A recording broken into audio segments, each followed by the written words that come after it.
Uma equipe do Instituto. Oi? Eles são uma equipe do Instituto. Sim. Boa tarde. Meu nome é Otávio Dias, eu sou jornalista e editor de conteúdo da Fundação Fernando Henrique Cardoso. Nós estamos realizando hoje o segundo debate da série O que é o que é. O primeiro foi o que é ser progressista hoje, nós fizemos no início do mês. E agora nós vamos fazer o que é ser populista hoje. Nós convidamos aqui, para participar desse debate, um time multigeracional, começando pela professora Maria Hermínia Tavares de Almeida, cientista política, pesquisadora sênior do SEBRAP, professora titular aposentada do Departamento de Ciência Política da USP e do Instituto de Relações Internacionais. Está bem aqui do meu lado. Do lado de lá, o Sérgio Fausto, cientista político, superintendente executivo da Fundação Fernando Henrique Cardoso. E ao meio, o Joel Pinheiro da Fonseca, formado em Economia pelo INSPER e em Filosofia pela USP. Ele é colunista da Folha de São Paulo e da revista Exame. Fazendo aqui um pouco a lição de casa hoje, desse nosso encontro, eu descobri, eu não sabia disso, que em 2017 o dicionário Cambridge escolheu populismo como a palavra do ano. Ou seja, o populismo está em voga. Né? Eu gostaria que a gente começasse esse encontro hoje que vocês nos contassem um pouco quais são as características principais do populismo historicamente. Começando pela senhora. Eu acho que o populismo teve várias, né, o termo foi usado com vários sentidos diferentes desde o século XIX. Né? Você tem um movimento populista chamado populista nos Estados Unidos, que era um movimento dos pequenos, né, dos pequenos proprietários, das pessoas simples, né? Contra a alta política, etc. Na América Latina, teve um momento em que lideranças importantes, como Vargas, o Perón, Cárdenas, né, foram lideranças que promoveram, de alguma forma, a abertura controlada do sistema político, a incorporação das massas na política. Também foram chamadas de populismo. E no Brasil tem uma história, né, de lideranças populistas de várias naturezas. Né? Então, esse é um termo difícil de lidar porque ele é muito ambíguo, eu acho. E às vezes ele mais confunde do que facilita o entendimento do fenômeno. Mas se a gente for olhar para hoje, eu acho que hoje o populismo é utilizado em dois sentidos. Não é? Um, para caracterizar um certo tipo de política econômica que tem pouco cuidado, vamos dizer assim, com moderação fiscal, não é? E que vai fazendo, né? vai dando benefícios mais ou menos legítimos, mas sem cuidar, vamos dizer assim, das limitações fiscais, de um lado. E, de outro lado, ele é utilizado para pensar, para designar movimentos que têm surgido nas democracias, sobretudo nas democracias antigas, e que são movimentos de natureza autoritária, que se caracterizam, eu diria, pelo antipluralismo, né, pela não aceitação da diversidade das opiniões, por uma retórica anti-elitista contra os poderes estabelecidos, não é isso? E com uma ideia de que as lideranças que assumem esse discurso, de alguma forma, representam o povo, a essência verdadeira do povo, contra, né, as elites ou setores que não fazem parte da...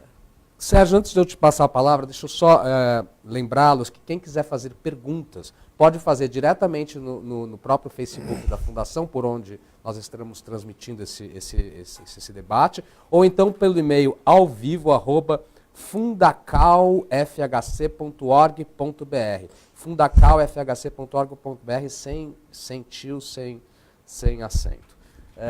Por favor, Sérgio. De fato, a Maria Hermínia tem razão em dizer que o populismo tem várias encarnações históricas. Né? Podemos retroceder ao século XIX nos Estados Unidos, tem os populistas russos, mas para simplificar a conversa, tem um corte importante que é no pós-guerra, em que o populismo aparece sobretudo na América Latina. E é um movimento de incorporação das massas, na verdade, em grande medida, populações e trabalhadores que viviam no campo e que migram para as cidades e que são incorporadas, em grande medida, parte no mercado formal, parte no mercado informal, mediante políticas que são adotadas a partir do Estado. Então, tem uma visão, digamos, de incorporação, mas, em geral, uma incorporação tutelada, né, que não convive bem com a autonomia na organização desses setores emergentes, e movimento no qual se projeta um grande líder. E talvez isto que foi característico do populismo latino-americano nos anos 50 e 60, talvez seja uma interessante chave de leitura e que aparece nas várias encarnações históricas do populismo a partir da segunda metade do século XX. Ele é, sobretudo, uma forma de criação e de exercício do poder, né, centrada na ideia de um líder que interpela a sociedade, que cria sujeitos coletivos a partir do discurso, né? Então, Vargas, de alguma maneira, cria a categoria trabalhadores do Brasil, no discurso. Perón faz isso. É claro que isso, digamos, tem depois um substrato material, em políticas de incorporação, concessão de direitos, benefícios. Mas é uma operação discursiva. E que é uma operação discursiva em que se destaca um líder que nomeia o povo. Este povo representaria os interesses essenciais da nação, em uma própria essência nacional, contra quem? Contra o estrangeiro e contra as elites. Este povo é um povo que é incorporado ao universo da cidadania pelas mãos deste líder tutelar e providencial. Acho que por esta chave de leitura é possível reconhecer, não é exatamente a mesma coisa, o tipo de relação que os populistas de hoje procuram estabelecer nos seus respectivos ambientes políticos. E acho que aí a gente é num terreno interessante da discussão. É claro que tem esta acepção mais corriqueira do populismo, mas é muito reducionista. A ideia de que populista é aquela política econômica que não cuida das condições da sua sustentabilidade, seja sustentabilidade cambial, fiscal, monetária. Aí é uma espécie de reducionismo da discussão que, digamos, ela morre logo, se for por aí. Até porque as duas coisas não necessariamente coincidem. Não necessariamente coincidem, exatamente. O populista não é necessariamente irresponsável do ponto de vista fiscal, né? Mas eu já falei demais, Joel. Senão a geração nova precisa assumir a palavra. Eu não acho que foi à toa que o dicionário de Oxford elegeu o populismo, né, como uma palavra do ano de 2017. Né? Um ano que estava vivendo recentemente a eleição do Trump, no ano anterior. Né? E outra coisa que não envolve uma eleição de um líder, mas certamente pesou, que foi o Brexit na Inglaterra, defendido pelo que muitos analistas viam como de uma maneira populista. Eu acho engraçado porque é um termo que a gente usa muito, a gente reconhece esse fenômeno e as definições também, mas as definições também são muitas, é mais difícil de definir. Eu, para analisar o mundo de hoje em dia, eu penso em duas características que um político, um líder tem no exercício do poder. Mais do que um conteúdo de propostas ou de políticas, eu vejo o populismo numa certa forma de exercer ou de tentar alcançar, né, o poder. Primeira delas, a divisão no discurso da sociedade entre dois grupos antagônicos, em geral, um povo majoritário e uma elite degenerada, uma elite má, mas não necessariamente, mas em geral assim. Isso pode ser na esquerda ou na direita. Né? Se for na esquerda, a elite má, quem são? Os grandes empresários, a plutocracia, a oligarquia. Se feito pela direita, a elite má pode ser elite globalista, até que dizem comunistas, que trazem valores estranhos ao que seria o grosso dos cidadãos de bem, né? do povo, que seria mais conservador. Então, é um discurso que se baseia numa divisão, no antagonismo social entre dois grupos, para se viabilizar e para se afirmar. E, em segundo ponto, que propõe para os problemas sociais, complexos muitas vezes, sérios e muitas vezes reais, mas soluções simplistas, soluções que não vão à raiz do problema, soluções que funcionam bem num discurso de massas, mas que não estão ali operando nas causas e que dificilmente vão solucionar o problema. E por quê? Porque para o líder populista, muito mais do que propor soluções concretas ou ter um conhecimento, digamos, técnico que ajude ele a solucionar um problema, o importante para ele é vender a sua própria pessoa como aquele dotado de uma vontade pura e forte o bastante para conseguir vencer um embate que é, acima de tudo, de vontade política, de poder. Então, vocês me colocam lá em cima. O que eu estou propondo aqui era o que o Trump fazia, né? O que você vai fazer com a saúde? Trump, vai ter um plano excelente aí, podem ter certeza, muito melhor que o do Obama. Mas não tinha proposta nenhuma. O que tinha? Tinha a pessoa dele dizendo, eu não faço parte dessa classe corrompida da política, eu vou chegar aqui porque eu sei negociar, eu sei me impor e eu vou solucionar esses problemas. Tá? Então, hoje em dia, quando eu vou chamar alguém... Porque acho é ruim também quando a gente chama tudo que a gente não gosta de populista, claro. Né? Não dá para fazer isso também. Claro. Então, hoje em dia, quando eu vou chamar alguém de populista, eu procuro esses dois elementos. Divisão social no discurso e soluções simplórias de comunicação de massas fácil para problemas profundos. Vocês já tocaram um pouquinho, mas eu gostaria também de colocar o seguinte, o que seria então o oposto do populismo? E o Brasil já experimentou isto? O oposto ou o oposto do populismo? O que seria o oposto do populismo? Já experimentamos. E o Brasil já experimentou isso de uma forma, vamos dizer, mais permanente, mais profunda? Acho que os últimos, todo o período pós-ditadura, nós vivemos uma situação onde você não tem isso de maneira importante, né? Eu concordo, eu traria o exemplo do Lula também. O Lula, para se eleger em 2002, 2006, por exemplo, tinha um discurso de divisão? Não, de união nacional e propunha medidas simplórias que fossem, digamos, chutar o balde para trazer o benefício para as massas, não. Agiu, em grande medida, dentro de limitações e propondo coisas mais factíveis e sensatas. Então, exerceu o poder de uma maneira, digamos, não populista. O Lula de agora, eu já vejo de outra maneira. Primeiro, um discurso altamente divisivo na sociedade, entre golpistas e o povo, quem defende a democracia. Ou seja, não existe possibilidade de um diálogo legítimo entre as duas partes. E segundo, prometendo que, olha, me coloquem lá que a felicidade volta. Não tem problema fiscal, não tem previdência, não tem problema fiscal, me coloquem ali que os bons tempos vão voltar. Isso, para mim, é tentar exercer o poder ou buscar o poder de maneira populista. Eu concordo. Eu acho que o Lula é um caso muito interessante. O Lula, evidentemente, não é o líder populista típico. Não exerceu o poder dessa maneira, não chegou ao poder apelando com um tipo de retórica tipicamente populista.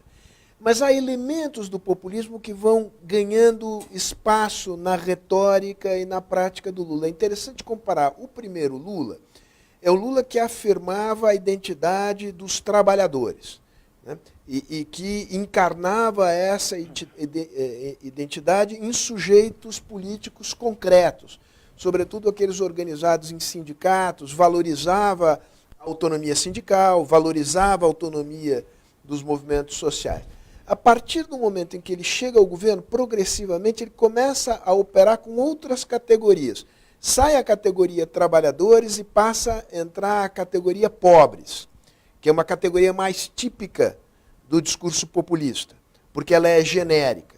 E progressivamente, diante de certas dificuldades do governo, embates políticos, ele passa a se valer desta disjuntiva populista do nós contra eles, da elite contra o povo, sendo ele a encarnação do povo. Então, de fato, ele não é um populista típico. A política econômica dele não foi uma política de populista, mas ele vai incorporando elementos do populismo, e aí eu convirjo com o Joel. A reencarnação do Lula, a representação do Lula hoje é claramente uma representação em vestes e em retórica populista. Eu acho que é muito cedo para dizer isso, tá certo? Na verdade, nesse momento, a situação, né, do líder, do Lula é muito peculiar, não é isso? Ele está preso, tendo, né, a preferência de uma parcela importante do eleitorado. Eu acho que a história, em geral, lideranças populistas são lideranças que são contra a organização, né? Eles, de alguma forma, não dependem de partidos. E eu acho que o Lula, apesar dos discursos inflamados que tem feito, ainda é um político, para mim, que está jogando o jogo democrático, que está jogando nas eleições de maneira muito... Mas o populismo não é necessariamente antidemocrático. É antipluralista. Ele é antipluralista, é verdade. Mas há uma, digamos, há gradações dentro do populismo. Eu acho que é muito cedo para dizer, e eu acho que populista hoje no país, eu sou Bolsonaro. Vamos falar claro. Quer dizer, se está aparecendo alguma coisa no país com cara de populismo e daí de direita, sem dúvida, é o senhor Jair Bolsonaro. No E acho que a gente não ganha muito se nós começarmos a enquadrar a disputa eleitoral em torno da ideia de que tem dois populismos em disputa, que é algo que começou a aparecer ultimamente aí. Né? É um antagonismo que se criou, né? Lula, o PT, digamos, e Bolsonaro. Né? É sim. E que de alguma mas maneira daí até você se dizer que são dois também, populistas, né? eu acho claro, complicado. podemos analisar, mas de alguma maneira o Lula, o discurso do PT de hoje em dia, de apostar tudo numa ideia de que ou você aceita que ocorreu um golpe de Estado, ou você já é um inimigo da nação e um defensor dos piores interesses da sociedade, é um discurso profundamente divisivo também. Né? Digamos, ele caminha nessa direção. Não tem nenhuma dúvida. Agora, a divisão veio de antes. Né? A divisão vem na campanha eleitoral de 2014, e aí os dois lados dividem. Sim. Quer dizer, vocês não se esqueçam que o senador Aécio Neves saiu das eleições contestando o resultado. Já era um... Tá certo? Então claro, já era uma situação de extrema polarização. Né? Eu acho que tem elementos de, vamos dizer assim, formalmente, de um discurso mais de tipo populista, mas eu acho que é um equívoco a gente classificar, né, o Partido dos Trabalhadores, qualquer que sejam as críticas que se façam a ele, há muitas a fazer, não é isso, como algo que está caminhando na direção do populismo, e, portanto, hoje nós teremos um embate entre duas modalidades de populismo no Brasil. Eu acho que isso é avançar um pouco o terreno. Enfim, acho que não se trata aqui de fazer a gênese da divisão, mas vamos lembrar, retrocedendo, que diante do episódio do Mensalão, o governo do PT e Lula passaram a introduzir a ideia de uma conspiração da mídia contra o governo do PT. Então, ali começa tem o germe do nós contra eles, que vai se aprofundando, e como a Maria Hermínia assinala com correção, aí, digamos, it takes two to tango, quer dizer, precisa dos dois lados, né? E de que vão se retroalimentando, e lembra bem a Maria Hermínia que, de fato, logo depois da eleição da Dilma, eleição na qual ela apostou, ela vendeu terreno na Lua, falando português claro, né? Jogou pesadíssimo na divisão do país. Por outro lado, o candidato derrotado do PSDB entrou imediatamente com um mandato de anulação, uma ação de anulação de mandato eletivo, né? Que contestando a legitimidade do pleito. E realmente aí você abriu a caixa de Pandora e chegamos aonde chegamos. E tem razão também a Maria Hermínia que o fenômeno Bolsonaro, aqui não é uma questão valorativa exclusivamente, é sociologicamente um fenômeno muito diferente do que é o fenômeno do PT. O PT é um partido, é um coletivo. E o Lula, embora seja uma figura absolutamente destacada... mas talvez hoje o PT seja menor que o Lula, né? Sim, mas de qualquer maneira o Lula não prescinde desta organização. Há um jogo aí, e acho que ainda é um processo em aberto. Eu acho que... E é um partido que agora vai sair com um candidato que tem um perfil mais não populista do mundo, né? Se o PT quisesse fazer populismo, tinha que escolher outro, sim, não. Sim. O Haddad vai tentar, mas vai tentar ser, não tem nenhuma posição. Essa é uma pequena nota de rodapé, eu acho que aí não tem nada a ver, mas essa eu acho que é uma das dificuldades da operação política que o PT está fazendo, que é uma operação interessantíssima, quer dizer, é um experimento de laboratório jamais testado na prática. É o fato que a retórica é o perfil do candidato cola pouco com a retórica. Precisa ver se funciona. Né? Nem aceitou que o candidato é outro ainda, né? Lembrando que está violando, inclusive, a determinação da justiça. Mas, Otávio, eu gostaria de fazer outra distinção. Tem uma coisa que a gente distinguiu aqui. O que não é um populista? Um político democrático, pluralista, digamos assim, isso não é. Outra coisa, outro perfil que eu diria que também não é, e que pode ser autoritário, mas não é populista, é o líder tecnocrático puro, que apaga a sua pessoa em nome de certas políticas conduzidas a ferro e fogo. Então, assim, as ditaduras militares de direita que a gente viu na América Latina, até no Brasil, foram super autoritárias, claro, mas eu não diria que foram populistas nesse sentido, né? Porque o líder ali até se escondia atrás até de uma categoria, de uma... Eu gostaria de...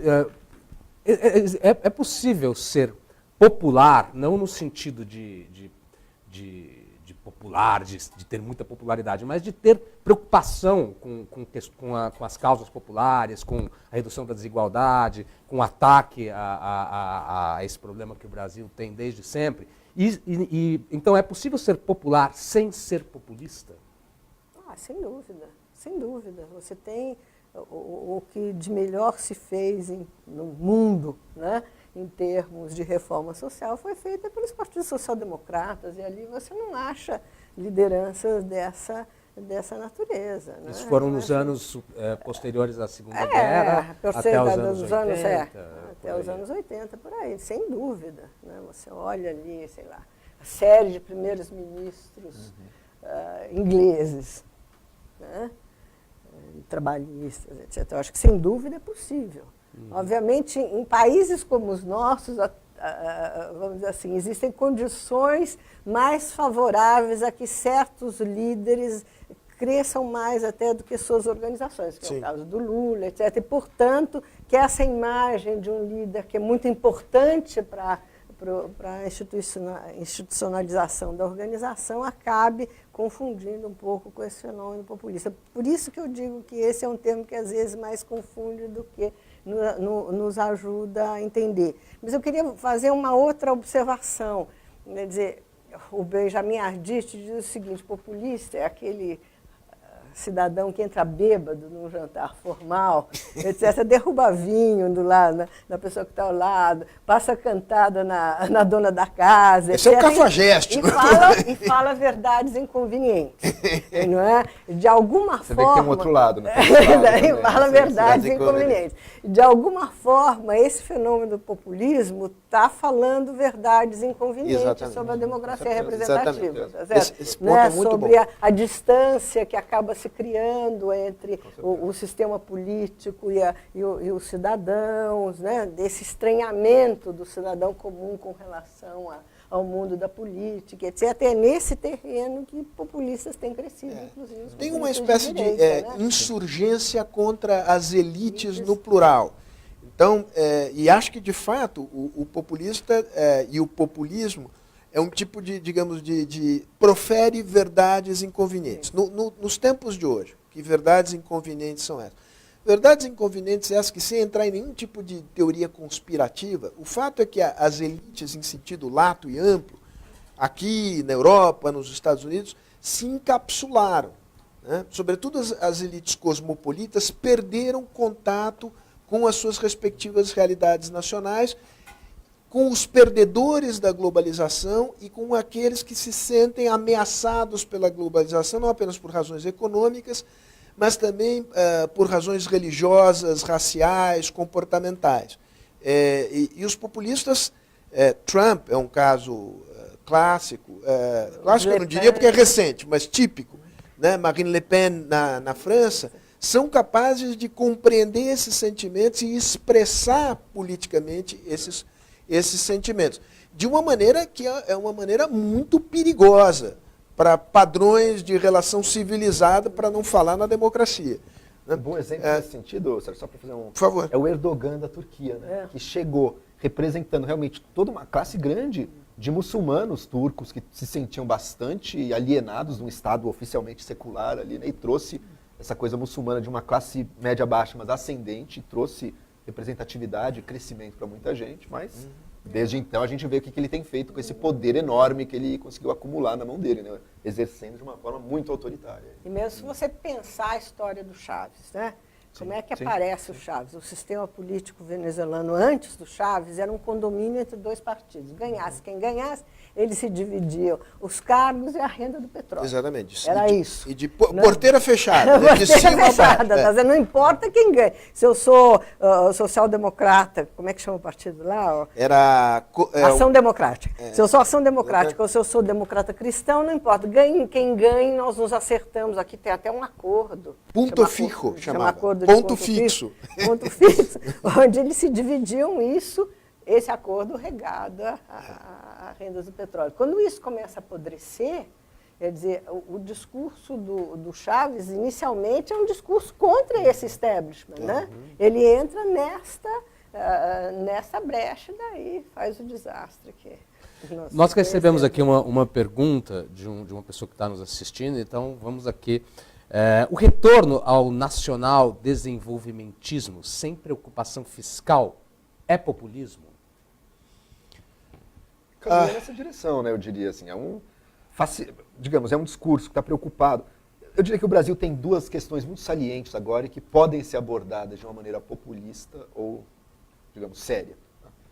E o nacional desenvolvimentismo está propondo, no fundo, qual que é o apelo dele para a grande parte das pessoas. É o trabalho, é sair da pobreza, essa situação social muito séria que a gente enfrenta aqui. Tá? E ao não fazer a mínima referência, ao não se importar com os limites que a realidade impõe, para as políticas que propõe, para fabular, por exemplo, que não, basta o Estado gastar mais, que isso faz a máquina girar, ele até arrecada mais, o problema está resolvido só gastando mais, basta querer, sabe? Basta eu estar ali em cima porque eu vou querer fazer isso. Daí sim, ele é populista. Agora, não necessariamente as propostas econômicas, digamos, que a economia precise de um estímulo fiscal vindo do governo, que o governo deva investir em certos setores. Isso tudo pode ser defendido de maneiras, digamos, sérias, não populistas, profundas, discutindo os termos. Eu até discordo dessas propostas, mas elas em si mesmas podem vir com diferentes justificativas. Quando é apenas um discurso que manifesta aí uma ideia de que basta botar o líder ali, que a força dele, o carisma dele, o ego dele, vai conduzir o país ao desenvolvimento pelo gasto do Estado, daí sim. Outro tema que eu colocaria nessa, só para fazer o paralelo, porque isso é uma pauta mais da esquerda, digamos assim, né, que está preocupada com a inclusão social aí das pessoas, o emprego e tudo mais. Do outro lado está a questão da segurança. Outra questão assim seríssima no Brasil atual, não é uma invenção, é um problema sério, as pessoas realmente têm medo e com razão. Você tem uma saída populista para ele, que é dizer, olha, vou dar a arma na mão do cidadão, vou botar a polícia para matar. Resolveu, como se fosse resolver o problema, fosse basta querer. Basta combater a elite malvada que não está permitindo fazer isso. Posso retomar o tema do... Você quer falar primeiro? O nacional desenvolvimentismo ele não necessariamente é populista. Basta lembrar o Geisel. O Geisel foi um governo tipicamente nacional desenvolvimentista, fechou ainda mais a economia, aumentou a participação do Estado no setor produtivo. Ele não era... digamos, aquilo resultou num desastre, econômico, inclusive. Não havia ali o que é característico do populismo, que é uma política distributivista. É a ideia de que você vai distribuir renda sem consideração sobre a sustentabilidade fiscal, sobre os efeitos disso do ponto de vista da produtividade do investimento e, portanto, da capacidade de crescimento da economia. Esse elemento distributivista, ele aparece, em geral, associado a governos que são governos que dependem do voto. Né? O populismo é um fenômeno do voto. É um do voto, exatamente. De grandes massas populares pobres, cujo voto é cobiçado, a maneira de alcançar isto é oferecer benefícios vários, sem grande preocupação sobre a sustentabilidade desses benefícios a longo prazo. Talvez um dos graves problemas do Brasil, que está na raiz da crise fiscal atual, é claro que a crise fiscal tem raízes mais profundas e mais longínquas, mas ela foi brutalmente agravada, sobretudo no governo Dilma, pela tentativa de, ao mesmo tempo, ser Geisel, ser nacional desenvolvimentista e gastar, fazer gasto social em larga escala, sem consideração sobre as restrições fiscais. Não tinha PIB para fazer as duas coisas. E o país conseguiu transformar um superávit médio de 3,5% ao longo de 15 anos, o governo Fernando Henrique e Lula, num déficit primário e a dívida pública explodiu. Deixa eu voltar a isso, porque eu acho que a política nacional de desenvolvimento, isso ela é basicamente inviável, né, nas condições Atuais. atuais. Viável ou inviável? Inviável. Então é algo que, sei lá, nos anos 50, 60, talvez fosse a única política possível naquele momento, né? Os países que queriam se desenvolver, mas hoje ele é inviável. Agora, eu acho que não, ela pode ou não cruzar com o fenômeno populismo. Eu acho que a presidente Dilma praticou né, essa política e está longe de ser populista, né? Senão eu já não sei mais o que é uma liderança populista. Não, de fato ela não tinha nenhum trabalho, digamos, tá certo, não tinha nenhum nem tá talento. Longe, nem talento, nem nada talento, disso. Ela fez uma política equivocada. Né? É verdade que os movimentos de esquerda tendem a minimizar, nem todos, né? Vejo o Chile, etc., mas tendem a minimizar as limitações fiscais. O Chile é um bom exemplo. O Chile é um bom exemplo. É um exemplo até mais fácil, porque o Chile é simples. É relativamente simples, mas digamos, é dos países da América Latina que adotaram políticas de redução da pobreza, não diria da desigualdade, mas da pobreza extraordinariamente eficientes e sustentáveis do ponto de vista fiscal. Eu diria que ao longo dos governos Fernando Henrique e Lula, foram políticas sociais sustentáveis naqueles momentos que representaram uma incorporação de contingentes importantes que estavam fora dos benefícios da cidadania. Ao mesmo tempo que se respeitava a disciplina fiscal. Exatamente. Isso. Eu acho que houve uma leitura da parte dos governos do PT equivocada em 2008 sobre por que nós não sentimos imediatamente os efeitos da crise, a marolinha, né? Por que nós saímos tão bem, e não entender que tinha a China ali puxando, né, a América Latina toda, não só nós, né, para cima. E ao fazer isso, eu acho que perderam a noção do que dá para fazer e o que não dá para fazer. Porque há certas políticas sociais que podiam ter sido feitas de maneira correta e foram extraordinariamente displicentes, vamos dizer assim, não é? Inclusive as de educação, exatamente. Etc. Você foi soltando dinheiro ali para fazer. Pega a expansão do FIES e do ProUni. Eu vou até, digamos, isso até, digamos, qualifica a sua afirmação de que o candidato do PT, não tem nenhum traço populista. Essas políticas quem puxou a política, quem estourou a política foi o pessoal que veio depois. Ele foi depois, bem observado. Bem observado. Ele inventou umas coisas interessantes. Agora você dá caso, FIES. Vocês estão falando do Haddad. O FIES mas vamos evitar a discussão partidária. Você enriquecer os grupos empresariais no setor, no setor da educação superior, do jeito que fizeram depois da coisa dele, é uma coisa totalmente absurda. Uma distinção que eu acho... Uma coisa é o populismo como estratégia eleitoral, digamos assim. E daí eu diria que na campanha de 2014, a Dilma usou de uma estratégia populista. Outra coisa é o populismo no exercício do poder. E daí eu diria que não, a Dilma em 2015, por exemplo, também não foi populista, mesmo porque ela negou diametralmente, né, o que ela tinha feito na campanha, proposto na campanha.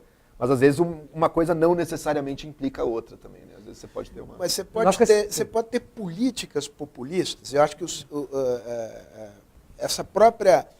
aumentou sobretudo em 2014. O FIES explode em 2014. O ProUni explode em 2014. Aquele negócio do Ciência Sem Fronteiras. Ali, digamos, aí você tem são políticas que se tornam populistas e eleitoreiras. Quer dizer, aí é mais do que digamos, mais ou menos. Quer dizer, porque o que a gente está querendo qualificar aqui, populismo é uma forma de fazer política, de exercer o poder e de gerir o Estado. Isto vai além, digamos, de fenômenos tópicos em que, em determinado momento, este ou aquele governo adotou políticas populistas em determinados períodos de tempo. Podemos talvez dizer que a política populista, então, é que joga mais para a opinião pública do que para a solução real do problema? Mais para emoção do que pela razão? Mais para, digamos, não é para a opinião pública, digamos, é para a massa do eleitorado, que é diferente da opinião pública. E que, sobretudo em países de renda baixa e muita desigualdade, tem necessidades prementes. Tem um amigo meu que gosta de falar uma frase que em alguma medida é verdadeira, que longo prazo é luxo de rico.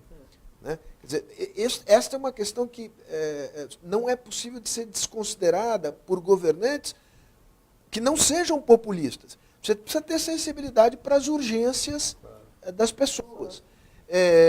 Uma vez me foi relatado por uma pessoa que tinha uma empresa de pesquisa voltada para a classe D. Houve uma expansão do crédito para aquisição de bens de consumo duráveis, tipicamente máquina de lavar, chamada linha branca, enorme nos governos do PT. E essa expansão do crédito, ela de fato, digamos, talvez não tenha obedecido às melhores práticas da prudência financeira e estimulou, muitas vezes, as famílias a se endividarem excessivamente, porque as pessoas não fazem a conta de juros. Né? Uma vez esse sujeito, que era o dono da empresa, que é um sujeito formado na USP, enfim, racionaliza tudo como nós, disse para uma senhora que tinha adquirido lá uma máquina de lavar e disse, olha, a senhora precisaria ter visto exatamente qual é o tamanho do juro que a senhora está pagando aqui. Ela falou para o sujeito, a senhora podia ter poupado isto e lá na frente a senhora comprava. E ela disse para o sujeito, bem, você vê que o senhor não roça o umbigo dia sim, outro dia também, no tanque de lavar roupa. Né? Então, só para encerrar, há uma certa insensibilidade de certas elites tecnocráticas, em particular os economistas, sobre essas urgências do cidadão comum. Né? E que um governo democrático não pode simplesmente dizer isso não me interessa. Eu gostaria de fazer mais uma pergunta aqui feita pelas nossas pessoas que estão nos assistindo. Esta pessoa, ele lembrou Laclau, né, argentino, que falou bastante sobre populismo, e ele não tinha uma visão tão negativa. Não, era bem contrário. Pelo contrário. Então a pergunta dele é, não há nada de positivo no populismo, como diz Laclau em As Razões do Populismo? Eu aproveitaria assim para perguntar para vocês, na América Latina, quais foram os resultados positivos e negativos do populismo? Uma rápida pincelada histórica? Uma rápida pincelada. Olha, eu acho que é inegável... Sem esquecer da pergunta inicial dele. Né? Digamos, o primeiro populismo latino-americano, é o primeiro Perón, é o típico populista latino-americano.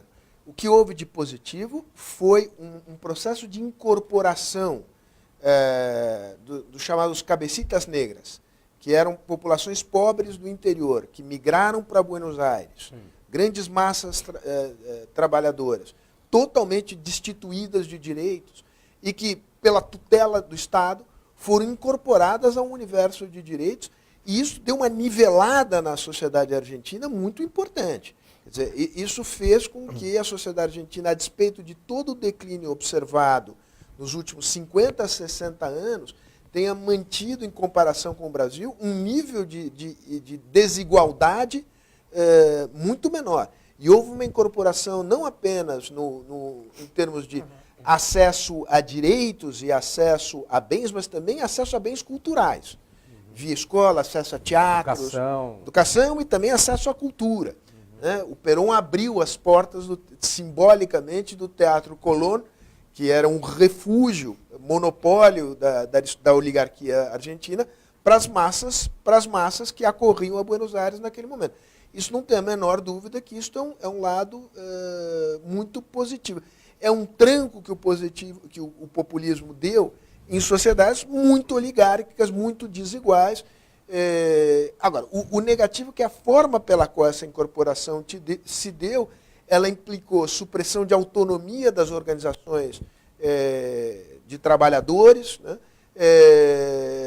Implicou políticas econômicas que, no longo prazo, levaram esses países a crises financeiras e fiscais importantes. Sociais, né? E criou, digamos, é um dos elementos do caldo da corrupção institucionalizada. Na Argentina, o sindicalismo peronista, essa máquina é uma máquina essencialmente corrupta, porque se acostumou a viver dos benefícios do Estado, e no caso argentino, mais grave do que no caso brasileiro, que resolve as suas diferenças à bala. Né? Então criou uma cultura que é uma cultura de corrupção e de violência também. Mas tem uma diferença aí, né, entre o que aconteceu nos anos 30, 40, Cárdenas, Vargas e Perón, e fenômenos do tipo Chaves, né? Quer dizer, eles não são da mesma... Ali você tem uma incorporação real, quer dizer, um caiu, o outro se suicidou, etc., mas a legislação trabalhista está aí. Está aí. Você tem uma opção de... Agora, o que sobrou na Venezuela? Nada. O Chaves não é um populista. O Chaves é... Nada, você tá pode... certo, mas Você não então, colocaria ele como o populista? Chaves é um revolucionário. Então, por isso que você não dá para... Por isso que isso tem que ser um termo ruim, entendeu? O Chaves é um revolucionário. Eu acho isso medonho. Agora, ele não foi um populista. No sentido estrito, ele foi muito além.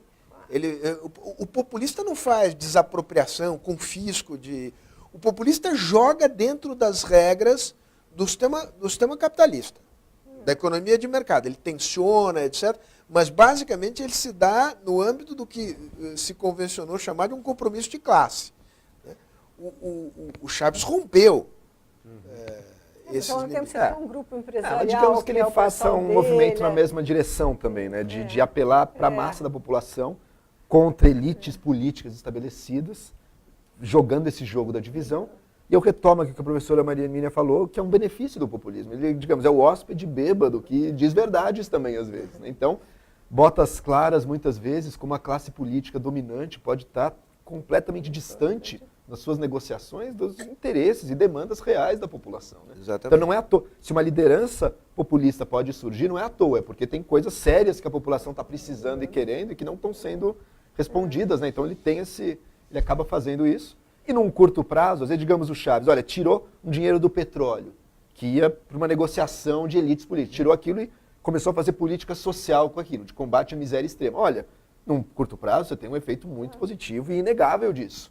Então, um efeito bom. O problema, olha, um país cuja política social depende da renda do petróleo, você está com um problemaço nas mãos. Sobretudo quando você passa a operar no sentido de matar a galinha dos ovos de ouro. Exato. Você passa a destruir estatal, aquela empresa estatal que produz. De tal maneira que hoje a Venezuela não consegue se beneficiar do aumento do preço do petróleo internacional, porque ela produz hoje quase metade do auge, né? de barris de petróleo que produzia antes do Chaves. Quer dizer, aí, digamos, é uma política de tal modo destrutiva que populista diz pouco a respeito. Então, tudo bem, né? A gente pode usar esse termo, mas com cuidado, vai sempre perguntar o que está ali efetivamente acontecendo. Porque eu acho que, às vezes, você chamar tudo de populismo, você perde um pouco a especificidade, né? E eu acho que tem também toda essa onda chamada populista mais de direita, que ocorre na Europa, nos Estados Unidos, etc., que não necessariamente está operando... Que tem um componente xenófobo importante. E não necessariamente está operando nos limites da irresponsabilidade fiscal. Não. Então, outro tipo de regras que eles quebram. É anti-imigrante e é de um xenofobismo virulento. Que no caso latino-americano, o populismo latino-americano, e aí eu me refiro a Vargas, Perón, o Chaves eu acho que é outra coisa, era um populismo inclusivo, sob determinadas formas tutelares. Mais na Argentina do que aqui. Mais na Argentina do que aqui. Mas no México. O Perón foi muito mais populista nesse sentido que o Vargas. O Vargas tinha uma figura de uma liderança política mais tradicional, mais oligárquica, se você quiser. Né? Mas esse elemento o populismo europeu hoje é um populismo de direita e excludente. Né? Ele reunifica internamente contra os mais pobres que estão... o imigrante. Nós já estamos mais ou menos caminhando para o nosso final, então nós temos aqui mais uma pergunta da plateia, isso é ótimo, essa plateia virtual aí, está bem participante hoje. Que é justamente para falar um pouco do que a professora Maria Mineira já falou, da baixa confiança nas instituições, né?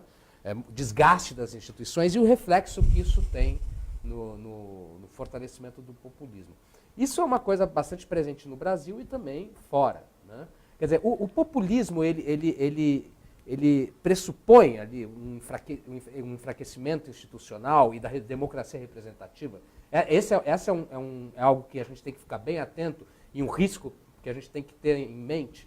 Olha, eu acho que ele expressa um mal-estar com relação às instituições representativas, que de resto são sistemas complexos, né? O populismo dá respostas simples, em geral erradas, a coisas que a democracia opera de maneira muito mais complexa, né? É mais difícil você reconhecer o outro, é mais difícil você entender que você tem que negociar e não impor suas vontades. Então, eu acho que tem esse mal-estar. Agora, o populismo é uma das respostas possíveis. Não é? Tem toda uma literatura que, partindo dessa ideia de que o cidadão está desconfiado com relação às instituições, está desconfiado com relação aos políticos, diz que isso é bom, porque isso aumenta a atenção do cidadão com relação ao sistema político e pode gerar mecanismos de controle maior. Então, eu acho que depende um pouco também de como as forças políticas respondem a essa demanda da sociedade. Né? Como é que elas respondem a essa demanda, porque se elas fingirem que não é com elas, né, que está tudo muito bem, obrigado, e não precisam levar em consideração que os cidadãos são mais atentos, mais desconfiados, menos crédulos, etc., e não for capaz de dar uma resposta em termos institucionais. Então, vamos ver como é que você cria mecanismos que aumentem a transparência do governo, aumentem o controle da parte interessada da sociedade, porque não é todo mundo sobre o governo. Você tem um tipo de resposta. O outro tipo de resposta é populista, mas ele ara neste terreno, tá certo? Mas ele não é a única solução possível. Né? É a única resposta possível, acho eu. Eu diria que para a emergência de um líder populista é preciso, pelo menos, um enfraquecimento relativo a uma descrença em algumas instituições, como a classe política, o Congresso, o que quer que seja. Partidos. Hoje em dia, partido e Congresso no Brasil de hoje, por exemplo, estão nas suas mínimas históricas aí de confiança da população. Precisa de pelo menos isso. O Trump, que eu acho que é um exemplo que, na minha definição, pode ser caracterizado sim como populista, parte disso também. O discurso político padrão americano já não responde a anseios reais de muita gente ali. Então, necessita disso e, por outro lado, promove o enfraquecimento também dessas e outras instituições. Seja a justiça, olha que um líder populista provavelmente vai ter problemas com a justiça. Ele vai precisar subjugar a justiça e botá-la abaixo de si. Porque um judiciário forte é algo... O judiciário forte pode também ser um problema, né? Que o judiciário todo-poderoso seja também algo excelente que a gente queira ter, mas necessariamente vão surgir conflitos. E o líder populista, para se manter, vai precisar baixar a bola de todos os possíveis respostas ou contrapesos do poder dele. Um deles, um judiciário. Seja nos Estados Unidos, seja no Brasil, aqui, para Lula surgir agora, vai ser necessário submeter o judiciário brasileiro. Sem isso, ele não tem condições. Então, a ascensão dele vai exigir isso como um passo. Eu acho que, digamos, os líderes populistas, uma vez instalados no poder, eles trabalharão, em geral, para reunir condições para afastar, reduzir o peso de limites ao exercício do poder. Limites, os chamados checks and balances, freios e contrapesos, outros poderes, o judiciário, a mídia, etc., e limites temporais. Não é à toa a busca pelas reeleições indefinidas dos líderes populistas. Né? Eu gostaria de fazer um pouco um paralelo entre o que nós estamos vendo no mundo e o que nós estamos vendo no Brasil. Quer dizer, acho que tanto aqui, já falamos sobre isso, acho que tanto no mundo existe hoje uma ameaça populista, como no Brasil também existe. Né? Quais são as diferenças e semelhanças que vocês veem entre os cenários brasileiro e europeu, ou mesmo dos Estados Unidos? O que tem de semelhante, o que tem de diferente aí? É muito difícil, porque também as situações são diferentes nos diferentes países. Né? Tem um especialista em estudos de populismo, que chama Jan Werner Müller, que ele diz que o populismo é uma espécie de sombra da democracia representativa, né? Porque ele opera, não é isso, nas brechas criadas, né, e nos problemas criados com a representação. Então, eu acho que ele é sempre uma possibilidade, tanto aqui como em outros países, né? Para quem não acha que o PT seja populista, que é o meu caso, eu acho que o risco que nós corremos é nos aproximarmos das experiências de direita populista Sim. que estão ocorrendo na Europa agora. Sim. Né? E que estão aqui no Brasil montadas num problema real, né? Que é o problema da segurança, da violência, da insegurança dos cidadãos, etc. Esse é um problema real para o qual o sistema político e para as forças políticas, seja de direita, seja de esquerda, deram respostas muito, muito frágeis, né? Então, eu acho que aí tem uma questão, um problema real, e que eu acho que a ameaça que a gente corre é nos aproximarmos de coisas parecidas com o que está acontecendo na Europa, mas essa é a minha opinião. Digamos, a despeito de especificidades regionais, acho que há este elemento, que é um elemento comum, digamos, do populismo de direita, que é, de um lado, insegurança com relação a ameaças do terrorismo, sobretudo terrorismo islâmico na Europa. Aqui, digamos, a insegurança provocada pela criminalidade comum e o crime organizado, associado este medo ao chamado pânico moral. A ideia de que há uma transformação comportamental nas sociedades, a transexualidade, o casamento entre pessoas do mesmo sexo, etc., que colocam em xeque pautas morais comportamentais que, na visão conservadora, fazem parte da essência de uma sociedade decente e equilibrada. Isso está presente na Europa, está presente nos Estados Unidos, está presente aqui. O que acho que é distintivo, e todo o populismo ele opera na ideia, digamos, de construção de um inimigo a ser combatido, as elites vagamente definidas aparecem tanto cá quanto lá, embora elas possam ter rostos diferentes, mas aqui não há o aspecto da xenofobia. Porque o Brasil é um Brasil em que, digamos, nós somos tão grandes, o território é tão grande, mas vejam, Roraima, a gente tem vislumbres deste fenômeno. E um dos candidatos à presidência da República chegou a propor a criação de um campo de refugiados, o que nós empurremos os venezuelanos de volta para o seu país. Então, digamos, somos diferentes, mas não tropo. Claro. Não surgiu a questão com essa força. Não surgiu. exatamente. Se surgir, quem sabe. Eu vi a extrema-direita brasileira fazendo panfletos anti-muçulmanos em manifestações recentes. Ou seja, algo que quase não existe no Brasil, mas eles já tentam criar ali esse medo, né? esse discurso. Eu diria que nas últimas décadas, o populismo na América Latina era basicamente o de esquerda. Na Europa e nos Estados Unidos, o populismo era de direita. Agora as duas coisas estão surgindo nos dois. A gente tem o surgimento de populistas de esquerda nos Estados Unidos e na Inglaterra, por exemplo. Corbyn, Sanders, com propostas mais claramente jogando para uma esquerda radical. E você tem o surgimento de um populismo de direita forte aqui. Com essa diferença bem pontuada aí, que aqui o elemento xenófobo, racista, não é tão explícito. Talvez esteja latente, mas não é tão explícito como nos Estados Unidos você vê. Na Europa, você vê grupos assim, anti-imigrantes de uma maneira frontal. Nos Estados Unidos, você tem grupos racistas e arianos, ou sei o quê, de uma maneira assim, explícita também. E aqui no Brasil, bem ou mal, até as duas coisas podem existir, mas não formam um elemento tão importante do discurso populista de direita. Eu vou fazer rapidamente mais uma pergunta aqui dos nossos espectadores, uma pergunta mais teórica, se alguém puder responder. É possível associar o populismo à dominação carismática de Weber?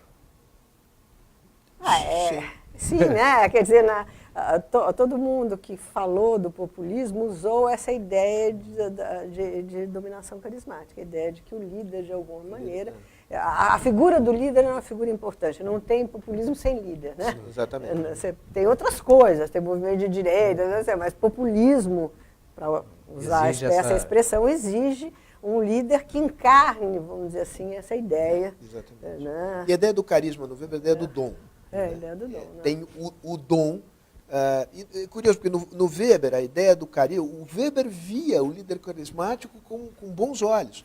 Porque ele via no líder carismático o único líder capaz de frear uma tendência à burocratização Absoluta. Ou como disse o da Joel, sociedade. a tecnocracia. digamos. Exatamente. No esquema weberiano, o líder carismático é o antídoto à tecnocracia. Né? Agora, esse líder carismático... Então, será que o continuando um pouco- populista aqui é a resposta para problemas do Brasil? Agora, ele continua. E neste sentido de um líder populista, há várias formas, há vários líderes, várias formas de líderes possíveis que poderiam se considerar populistas, ou seja, nuances e... Tem estilos, mas eu acho que você tem, digamos, você tem denominadores comuns, né? Porque senão não faz sentido se você categorizar o fenômeno como tal. Né? E acho que nós aqui assinalamos a ideia de que ele se dirige às massas, né?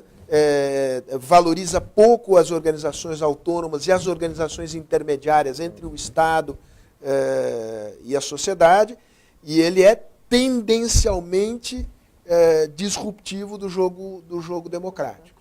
Perfeito. Eu gostaria de encerrar aqui a nossa conversa, dando a oportunidade de cada um de vocês fazer um fechamento ali. Quer dizer, a gente falou bastante sobre o assunto, e eu gostaria que vocês... O que vocês acham que fica dessa conversa hoje e o que ela traz de mais importante para este momento que nós estamos vivendo? Ou seja, 1 mês e pouquinho do primeiro turno da eleição. Como essa reflexão pode nos ajudar aí nas próximas semanas numa tomada de decisão? Queria que vocês falassem um pouco disso. Eu me permito aqui não focar na eleição. Sim. Né? Quer dizer, abrindo a lente, acho que, primeiro, o populismo tem que ser entendido como um sintoma também. Como aquele que fala verdades inconvenientes. E que é perigoso à democracia e ao pluralismo. Do ponto de vista, digamos, de quem é democrata, de quem é progressista, você precisa compreender o que está sendo dito pelo populismo e dar outra resposta. E ao dar outra resposta, é preciso encontrar uma linguagem, uma forma que não seja tecnocrática e entenda que as pessoas são pessoas de carne e osso. E que num país pobre como o Brasil, as pessoas têm urgências. E essas urgências precisam ser atendidas, se não do ponto de vista material imediato, por isso é impossível, ao menos do ponto de vista simbólico. Você precisa passar a mensagem de que eu me interesso por isso. O seu problema é também o meu problema. Sensível a esse. Exatamente. Mais alguém gostaria de... Joel? Gostaria sim. de fazer uma fala final aí? Eu vou pensar um pouco mais nas eleições, então, agora. Bom, pelo que a gente conversou aqui, acho que nisso a gente está de acordo, né? O populismo ele traz respostas imediatas a demandas reais e urgentes da população. Acho que não traz as soluções reais para esses problemas, mas pelo menos escancara questões urgentes. E bom, hoje em dia no nosso quadro eleitoral, a gente, pelo sistema político brasileiro, como é um sistema em 2 turnos, tudo é um sistema que tende a favorecer o moderado em última análise. Tá? Então, é um sistema que, em geral, consegue se precaver bem contra um extremismo populista. Agora, nestas eleições, eleição de um primeiro turno bastante pulverizado, com propostas muito diferentes, corremos o risco real de ter um segundo turno com 2 opções de caráter que eu chamaria de populista. E realmente é um dilema que acho que nenhuma democracia gostaria de passar. Assistir um segundo turno tão polarizado e no qual o grosso da população não está contemplado e vai ter que escolher entre 2 radicalismos. Enfim, acho que é um risco que a gente passa hoje em dia e que, torcendo, e cada um na medida do possível, trabalhando para que... Se a população quiser realmente a aventura populista, a democracia funciona assim, né? A maioria vai escolher e, se a maioria, tudo bem, vamos fazer uma aventura populista. Agora, para que essa escolha possa ser feita com consciência, é preciso que tenha uma alternativa que não seja essa aventura. Né? Então, eu pensaria que para o nosso segundo turno seria importante que pelo menos um candidato ali dentro fosse moderado.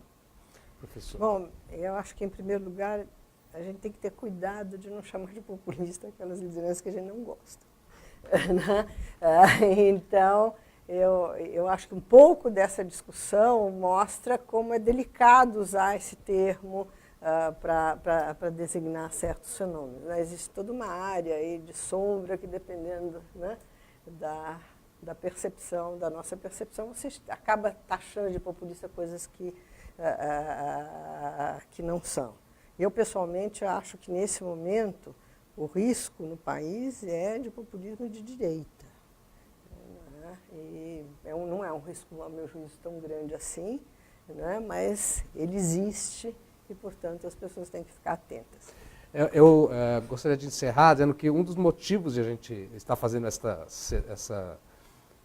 vamos dizer assim, o que é essa série, o que é justamente para discutir essas coisas, como a senhora falou. Quer dizer, as pessoas falam muito, eu sou progressista, aquele não é progressista, ou você é conservador. Então, vamos discutir o que é ser progressista hoje. Agora, o que é ser populista hoje? E quem sabe a gente pode fazer mais algumas, no sentido justamente de contribuir para esse debate. Né? A gente não está aqui para, enfim, para rotular ninguém, não é absolutamente não é nosso objetivo. Nosso objetivo é justamente discutir esses rótulos. Né? Até que ponto eles são, o que eles dizem, como eles estão representados nos dias de hoje e tal. Então, acho que, nesse sentido, a nossa conversa foi muito positiva. E, curiosamente, elas têm sido bastante teóricas até. Né? As pessoas estão muito interessadas em discutir isso de um ponto de vista mais teórico e também prático. Então, eu agradeço muito a participação de vocês, professora Maria Hermínia, Joel, Sérgio. Encerramos hoje, então, mais um diálogo na web. Até o próximo. Obrigado.